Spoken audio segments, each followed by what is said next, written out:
दोस्तों, पूरे देश में एसआईआर का मामला चल रहा है और इसके लिए सबसे बड़ी जिम्मेदारियां जो हैं वो दी गई हैं बीएलओस को। जरा सोचिए, एक क्लासरूम पूरी तरह से खाली है।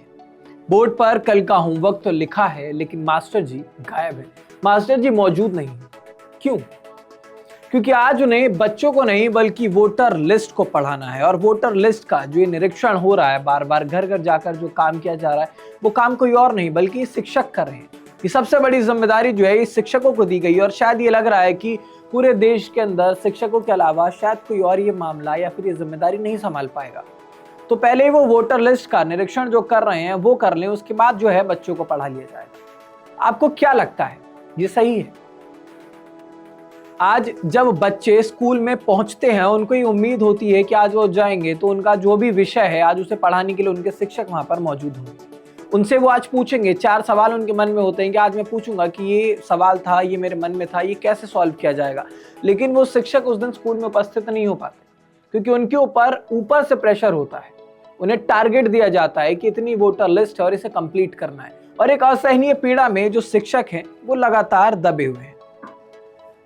और ये कोई राजनीतिक प्रचार नहीं है बल्कि देश की व्यवस्था का एक बहुत बड़ा सवाल है। भारत में चुनाव दुनिया की सबसे बड़ी प्रक्रिया है, लोकतंत्र का महापर्व भी कहते हैं।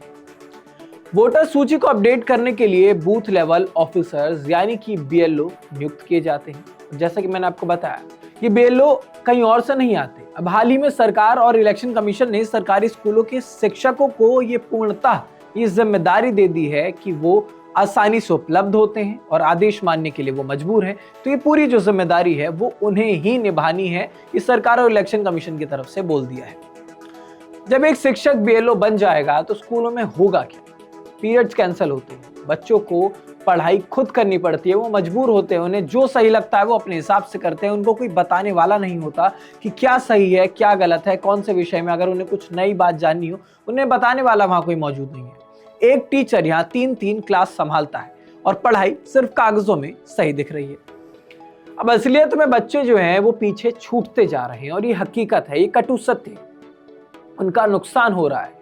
शिक्षक भी इसमें खुश नहीं है। ऐसा नहीं है कि शिक्षक बहुत ज्यादा खुश हैं कि चलिए हमें पढ़ाना नहीं पड़ रहा, हमें वोटर लिस्ट का काम करना है तो हमें इसमें मजा आ रहा है। वो खुद भी ये नहीं चाहते हैं, लेकिन मजबूरन उन्हें इसमें फंसाया जा रहा है। उनके ऊपर डबल काम दिया जा रहा है, टारगेट दिया जा रहा है, जिसके चलते वो अपनी जो स्कूल है वो छोड़ करके, बच्चों की पढ़ाई छोड़ करके वो ये करने पर मजबूर है।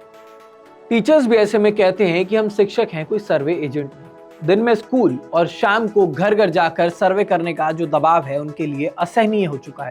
ये पीड़ा असहनीय हो चुकी है। ये ड्यूटी नहीं, उनके लिए एक डबल सजा बन गई है। क्योंकि आपने देखा भी होगा, कुछ समय पहले एक ऐसे ही बीएलओ ने आत्महत्या की थी, वीडियो बनाई थी और लेटर लिख के गया था। वो ये कह रहा था कि मैं अपना काम पूरा नहीं कर पाता हूं, मैं बहुत परेशान हूं, मेरे पीछे मेरी बेटियों का ध्यान रखना। ऐसे बहुत सारी घटनाएं हुई हैं। कई ऐसे बीएलओज हैं जो काम के दौरान हार्ट अटैक से मर गए, उनके ऊपर बहुत ज्यादा लोड आ गया है। तो वैसे में सबसे खतरनाक बात क्या है? सबसे खतरनाक बात यह है कि चुनाव हर 5 साल में आते हैं, लेकिन बच्चे सिर्फ एक बार ही बच्चे होते हैं। उनका बचपन एक बार ही आता है। जो पढ़ाई उनकी छूट रही है वो दोबारा नहीं मिलेगी। जो समय उनका जाया हो रहा है वो दोबारा वापस नहीं आएगा। और यही वो कीमत है जिसे सिस्टम कभी भी नहीं देख पाती। सिस्टम का इस पर ध्यान ही नहीं जाता। सिस्टम का सिर्फ ध्यान रहता है अपने चुनाव पर, कैसे वो चुनाव होगा, कैसे हमारी राजनीति चलेगी। ये जो बच्चे हैं जिन्हें हमारा भविष्य बोला जाता है, उनका कोई ध्यान नहीं रख रहा, उनके समय का कोई ध्यान नहीं रख रहा, उनकी पढ़ाई का, उनकी शिक्षा का कोई ध्यान नहीं रख रहा। अब इसका समाधान असंभव नहीं है। इसके लिए चुनाव के लिए अलग कैडर बनाया जा सकता है। बहुत आसान सी प्रक्रिया होती है। शिक्षकों को केवल आपात स्थिति में लगाया जा सकता है। ऐसा नहीं है कि शिक्षकों को आप कहीं बुलाइए ही मत। जब आपको लगता है कि हाँ इस वक्त इस दौरान हमारे पास कोई विकल्प नहीं है, तब आप कभी इमरजेंसी में या फिर आपातकाल स्थिति में आप इन्हें बुला सकते हैं। आपात स्थिति में स्कूल समय पूरी तरह से सुरक्षित रह सकता है अगर ऐसा हो।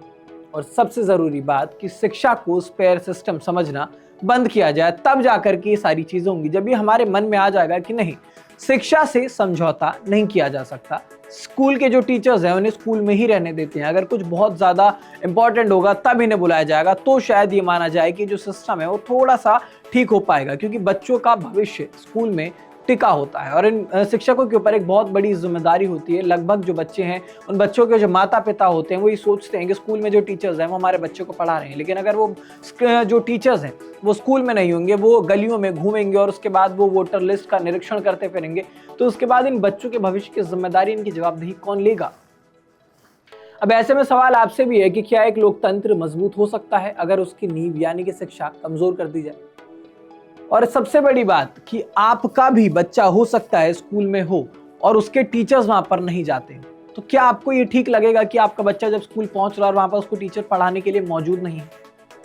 तो इस वीडियो में जो जानकारी हमने आपको दी है वो आपको कैसी लगी और इस पर आपकी राय क्या है, हमें कमेंट सेक्शन में जरूर बताइएगा। साथ ही साथ द हिंदी टॉप चैनल को सब्सक्राइब जरूर करें।